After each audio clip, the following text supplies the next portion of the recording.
जेव्हा मॅच असते त्याच्या आधी तुझे कॅल्क्युलेशन सगळे रेडी असतात, बरोबर आहे. कुठला अपोनंट कसा आहे, अपोनंटचा स्टडी केलेला असतो थोडाफार.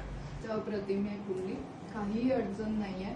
राहूचा नंबर असल्यामुळे त्याच्याकडे ब्रेन पॉवर खूप कमी आहे, म्हणजे तो कुठल्याही फील्डमध्ये गेला तर डोक्याचा वापर करून जाईल. म्हणजे ज्याला आपण म्हणतो षडयंत्र नाही, पण तो कॅल्क्युलेटिव्ह गेम प्ले करेल. जसं आपण म्हणलं ना की सचिन तेंडुलकरचं लक ऑलरेडी इन्हेन्स होतं नंबर 6 मुळे, त्यांच्या नावाच्या टोटलमुळे वगैरे.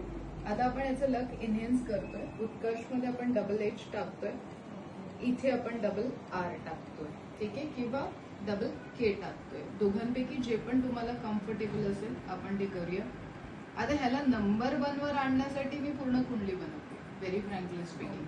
मी सध्याला याच्यामध्ये फायनान्शियल थोडंफार काम केलंय, रिलेशनशिप काम केलंय, पण मी ओव्हरऑल सगळ्या सेक्टर्स मध्ये तो नंबर 1 वर कसा येईल या हिशोबाने मी त्याच्यामध्ये काम केलेलं आहे. तो आता जर का न्यूमरोलॉजी त्याने स्ट्रिक्टली फॉलो केलं, रेमेडीज त्याने स्ट्रिक्टली फॉलो केल्या, नंबर्स जर त्याने रेग्युलरली लिहिले तर त्याला नंबर 1 होण्यापासून कोणी रोखू शकतो.